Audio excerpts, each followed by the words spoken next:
America. It's Erick Erickson. These are the four things you need to know this afternoon for November 4th, 2025. The Senate Democrats have just killed reopening the government. It's their 14th time to vote to keep the government shut down. Nerves are fraying. The president wants Republicans to get rid of the filibuster, but John Thune and some Senate Republicans and Democrats suggest through back channels a deal is afoot that could reopen the government with a clean resolution, but then give the Democrats some commitments for votes. The question is, could they get them through the House of Representatives?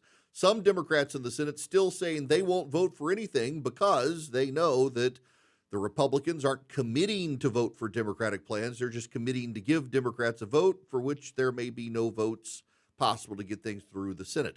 Meanwhile, Sean Duffy, as I mentioned on my show, Secretary of Transportation, saying airspace is going to start being shut down over the next week or so because of cuts to air traffic control and the reduction in staff there as air traffic controllers simply don't show up for work.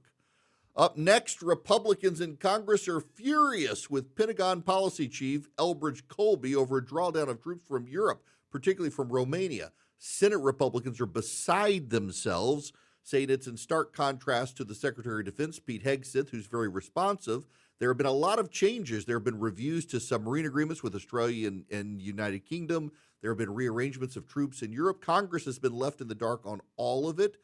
Elbridge Colby is someone who apparently wants to walk away from commitments in Europe and Ukraine and NATO in order to focus on China. Now, we obviously have to focus on China, but he also doesn't appear to want to defend Taiwan. Senate Republicans confirmed the guy. They're starting to regret confirmation. Too late, senators. This is on you because you didn't do your job and you all had reservations, but decided you didn't want to fight the president on Elbridge Colby. Well, now you're having problems because he's keeping you in the dark. And the Pentagon doesn't have to be as responsive to Congress as prior Pentagon staff have been unless they want to fight. And good luck, Republicans, fighting Donald Trump. The president is, fighting the president.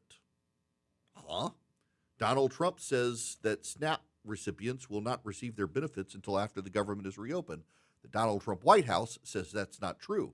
SNAP benefits will be paid to individuals. It's a direct contradiction between the president and the president's staff at the White House this afternoon, as the president says he has no intention of allowing benefits to flow to pay people on SNAP until the government is reopened, and that's the fault of the Democrats. The Trump White House says they will ease the burden on the poor who can't get food right now because of SNAP benefits. However, even the White House cautions that there's only about 2 weeks of money that they can give. They have to get Congress to approve reauthorizations to get any more SNAP benefits within the next 2 weeks. But this is an odd clash between the president and his own White House.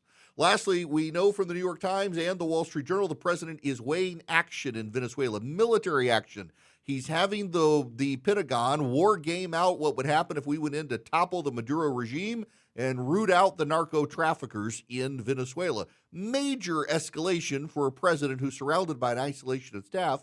Marco Rubio apparently whispered in his ear that regime change would be good, and also it would help destabilize China in South America. A lot of Americans don't realize how China has actually been infesting South America and infiltrating South American governments, trying to take rare earth mineral mines to control access in the Western Hemisphere to rare earth minerals, among other things. The Venezuelans in particular have been getting a lot of military assistance from China under the Maduro regime, and there are real concerns about China trying to get a foothold in the Caribbean that the Venezuelans could give them. So ousting Maduro, it could destabilize the region, but also could actually be beneficial for American national security interests. That the president is even considering it suggests he's not nearly as isolationist as some people have thought. Remember, today's election day. If you haven't voted and the polls are still open, you might want to do that. I'm Erick Erickson. These are the four things you need to know this afternoon. Please stay informed, stay engaged. Above all else, please keep the faith.